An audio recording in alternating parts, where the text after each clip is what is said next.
Today, we're plunging right into the new iPhone 17 series, just unveiled. Yeah. And from everything we're seeing, this isn't just, the usual small step up. No, not at all. It feels like a really significant leap forward. Some of the biggest changes, design-wise and features, in years.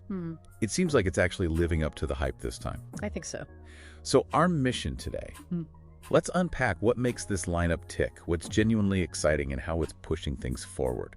It's quite a shift, you're right. The scale of the changes is pretty remarkable, and especially with that brand new model they've introduced. Yeah. Exactly. It feels like Apple isn't just giving you more choice. They're strategically kind of slicing up the market more finely, aiming specifically at users who want that extreme portability with the Air. Right. Versus maybe those who are demanding the absolute top-end camera and power in the Pro models.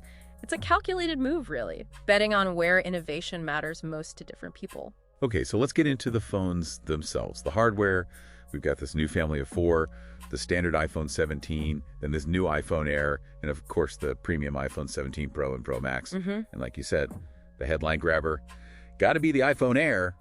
It's being called the slimmest iPhone ever. Yeah. Just 5.6 millimeters thick. That's incredibly thin. It really is a bold design statement. But, a phone that thin, usually there are compromises involved, right? Yeah. What did Apple have to trade off to get it down to 5.6 millimeters? Yeah, you nailed it. That's the crucial point. It's standout thinness, that super lightweight feel.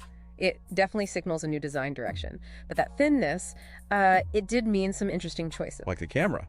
Exactly, like its single rear camera. Yeah. It's a very clear sign that for this particular model, Apple is prioritizing the form factor, the portability, maybe over having the most versatile camera system. Yeah. Streamlining things. Okay, so with these design changes, especially something so thin, what's under the hood, performance seems like another big area of focus this year, a massive boost across the board. Absolutely. Performance is getting a huge upgrade. We're seeing the new A19 and A19 Pro chips. Right. And these are built on that third generation 3nm technology. Basically, more power packed into less space, which means not just raw speed, but also better battery life, even when you're pushing it hard. And the Pro chip has something extra for cooling. Yeah, the A19 Pro gets a new vapor chamber cooling system. That's pretty important for managing heat during, say, heavy gaming or editing 4K video.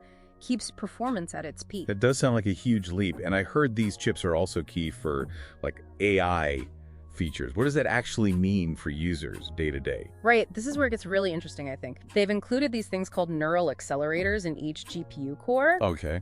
which translates to a really significant jump in on-device AI capabilities. So think faster, more accurate photo processing, real-time language translation right on the phone, maybe even smarter, more private Siri interactions. And it happens on the phone, not sent to the cloud. Exactly. Faster, more secure intelligence right there in your hand. Okay, power is great, but you need a good screen to see it all. And the display sounds like it's getting a really welcome upgrade across the whole lineup this time. Even the standard iPhone 17 gets promotion, the 120 hertz refresh rate. That's right, finally. Which means for you, just buttery, smooth scrolling, really fluid animations. Everything feels instantly more responsive. Nice. What else on the display front? Well, it's also tougher. You get improved scratch resistance with Ceramic Shield 2. That's Apple's reinforced glass stuff. Should handle drops and scratches better than before. Good.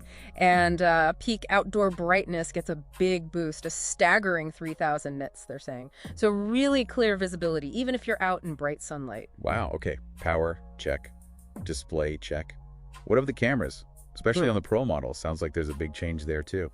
Yeah, the camera system is fascinating this year. The Pre models, they have this new horizontal camera bar across the top of the back. Right, different look. Totally different. It houses a triple 48-megapixel camera setup.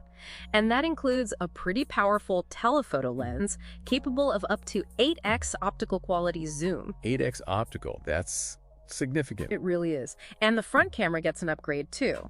An 18-megapixel sensor, but it's a square sensor. Square, why? So you can take landscape selfies without actually turning your phone sideways. Kind of neat. Huh, okay. Plus, there's this thing called dual capture for content creators. Lets you record with the front and rear cameras at the same time, for reaction shots or showing two perspectives at once. Interesting. So beyond those big ticket items, design, chip, display, camera, are there other sort of refinements worth mentioning? Yeah, a few other things. Rumor has that the Pro models might shift to a unibody aluminum frame.